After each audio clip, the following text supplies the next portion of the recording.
My wife is making our son quit gymnastics because she's convinced it will ruin his purity, and it's tearing our family apart. So my wife, 37F, and I, 39M, have recently started having disagreements about how to parent our son as he enters his teen years. We met in a youth group years ago and eventually got married, but she has always been the stricter one between us. While I agree with being firm when necessary, I feel there are times when her strictness becomes totally unreasonable, and I've had to step in. For instance, our son once asked to skip youth group on a Friday to attend a friend's birthday party. She refused, saying, "God is supposed to come first." While I understand her perspective, I felt she was being too unreasonable and argued that occasionally missing a Friday wouldn't hurt. A similar conversation took place on one of his birthdays, when he wanted to sleep in, but she wanted him to come. I again chose to tell her that it wasn't a big deal, and although he was allowed to stay home in the end, she was upset in the car and most of the time at church. In addition to this, she doesn't want him to have friends who aren't Christians either, and that was one of the bigger arguments we had. When I asked her why she felt like that, she pointed to many mistakes that she made after drifting from God after graduating high school and thinking that she didn't need him, and that she was trying to help him avoid doing the same thing and stuff like that.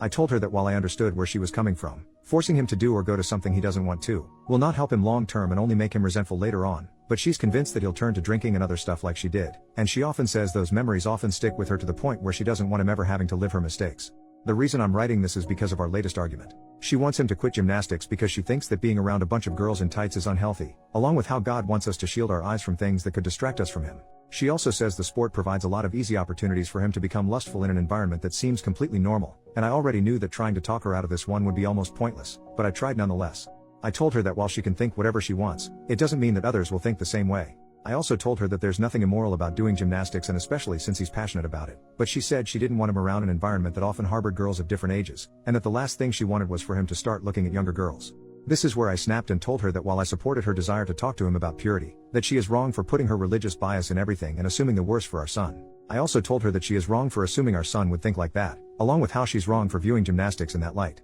She then told me that she'll no longer drive him or allow him to go at the end of his current class, and I told her that she's wrong and constantly over the top about everything, along with how she's presenting a demented example of Christianity to him. I then went to bed, since I had work in the morning, and the conversation took place right when I was heading to bed, but she said she wanted to talk to me first. When I went to work today, my son called me and told me what she said, that she had told him that this would be his last semester in gymnastics, along with saying that it is her duty to protect him while he lives under our roof. When I came home today, I wanted to talk to her over dinner, and I told him that he could take his food upstairs, but she told him that we were going to eat at the table, and when we were done, she said that her decision was final, since she is the one who has to drive him in the first place, and when I tried to talk to her, she didn't want to hear it. Eventually, I told my son that I would talk to her and not to worry about anything, and he looked a bit better after I said that, probably because he knew I usually sided with him, but I'm slightly torn on this one. She's the one who drives him, and she's the only one who can while I'm at work. I'm considering asking someone else to carpool him, but I'm disgusted by the fact that I even have to do that. But my main issue is how she doesn't want to renew him at the end of the semester, so I'm considering using my own money to pay for it myself. But since our finances are combined, I know she'll throw a fit about it, and there's still the issue of how he's getting there.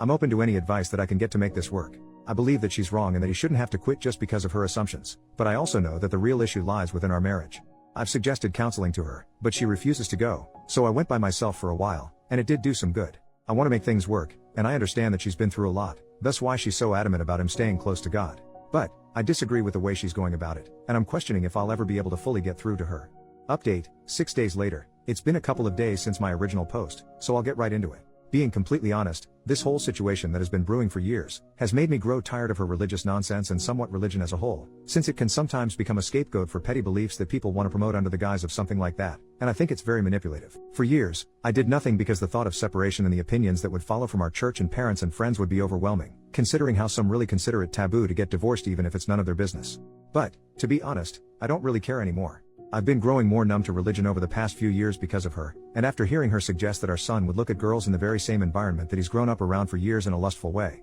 just doesn't sit well with me, and that's putting it nicely. She's sexualizing a sport and suggested that our son could become a predator if he stayed, and that has resonated more than anything else she's ever done, along with making me wonder if she doesn't have that kind of mindset herself already. So, what did I do? Before doing anything, I decided to talk to her one-on-one about the matter. I asked if she had anything against gymnastics personally, and I told her that trying to make him quit would only make him hate us. She replied something along the lines of how the world has a habit of making everything that isn't sexual, and that the gymnastics environment promotes girls in clothing that can be easily looked at wrongfully, then going on to say stuff about how God wants us to have clean eyes and stuff like that. When I suggested that perhaps she was projecting her personal problems on her, which I debated if it'd be too harsh to say, but chose to anyway, she just said no and didn't want to talk about it. I eventually asked if she'd be willing to go to counseling with me, a professional counselor who we'd find within the area. She said no, and then I offered talking to someone inside the church second, but she became defensive and said that I was trying to embarrass her in front of her friends, to which I told her wasn't true, but that she wasn't cooperating when a marriage is supposed to be about working things out. She then proceeded to get upset and say that I'm wrong for allowing our son to stay in an environment where he'll grow older as younger girls keep coming in, and that it says a lot about what I'm comfortable about looking at, by allowing him to do so, and I was done after that, since I felt she was accusing me of being unfaithful simply because I don't think he should quit gymnastics. Sure, I could talk to other parents and try to arrange a carpool, and I could drive him myself if I could get off early enough from work on some days too, but I can't control what she does at the house when I'm not there, since she already talked to him behind my back on numerous occasions while I'm at work, trying to explain why she wants him to quit and whatnot, and if she doesn't want to talk or cooperate with me, then what more can I do? I talked to my son, told him that we'd be going up to my parents for the weekend and potentially a bit longer, and I was direct in telling him why. I told him again that I'm on his side and that she is sexualizing a sport and minors in a way that is very inappropriate, and that the last thing we need is to deal with that as he goes into his teen years. I also apologized for enabling her for so many years while being afraid of the idea of separation, and while I heavily debated whether or not I should be this direct about explaining everything at his age. I did because I didn't want him to feel that I kept things from him as he grew older and throughout this situation, and I also told him how it was making me stressed at work and unable to focus on my job, which allowed him to open up and tell me that he feels guilty about wanting to go, which I told him was wrong and that he has nothing to feel guilty about. But, the fact that she made him even have these doubts, is something that didn't need to exist in the first place, and my parents are helping me look into a lawyer and other ways to comfort him. A lot of this is on me for allowing it to go on for too long, but I just want to know how to help him with the guilt that he voiced in the aftermath of her words. Besides telling him that I'm on his side and that she's wrong. She's already implanted that doubt whenever he's in the gym now, and I just want to help him navigate it to the best that I can and undo the damage that her bull crap has caused. As for my wife, she didn't know that we left until after we got there, but I told her exactly why we had left, and she was slightly apologetic on the phone. I asked her again if she'd be willing to go to counseling, but she accused me of trying to manipulate her into going, so I told her to call back if she had a change of heart. But my main priority remains undoing the damage she's done to him while recovering mentally myself and potentially working through a separation unless she shows that she's willing to change, which I have my doubts about, considering we left and she still wouldn't consider counseling. Just being up here though, is more peaceful and needed from the stress of work and being in that home. Final update, it's been almost a month, so I wanted to come back to this. I'm not gonna lie, I'm really tired at this point, and I wrote a lot the last 2 times, but I don't think I will this time because I'm really losing my energy on it.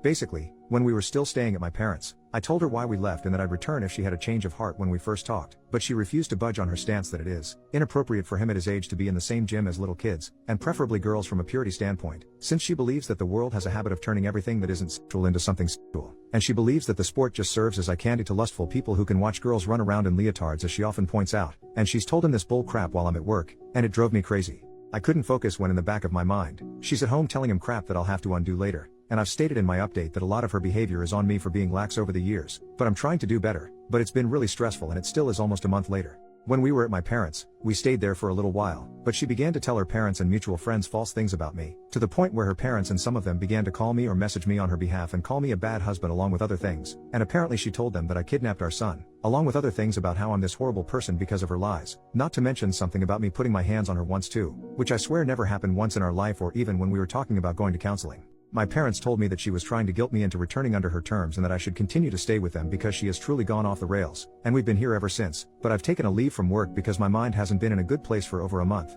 and that's from everything that happened at our house and the new lies and the stress my son feels and finding a lawyer and researching other legal things with my parents, and it's taken a lot of time out of my parents' lives too, but they've been amazing and I want to thank them when it's all over and even before then. From talking to the police and organizing documentation for them and my lawyer, I'm tired right now, and my parents are too. But we're still trying to figure it out and know that this will probably be a long process, and I don't care how much it costs to debunk her lies and get us both into therapy. My son, however, does not want to go, and I told him alongside my parents that he could go with me or alone only if he wanted to and that we weren't forcing him, but he said he didn't want to at the time, so we've left it for a bit instead of forcing the issue, and I've begun talking to one in my spare time online as well, and my parents are helping me pay for it a little. However, my son doesn't want to do gymnastics anymore, and he's still hard on himself for everything that's transpired despite the many times me and my parents have tried to assure him that nothing is his fault. All of it is mine for letting her go down this slippery slope for so long, but he's had no desire to do it and has voiced guilt about being around girls and making them uncomfortable without even knowing he was, but I told him that that was his mom putting that in his head and that it isn't true. I regret going along with her desire to teach purity and keeping us in a church that ostracizes people for having an abortion like one girl I mentioned in my second update,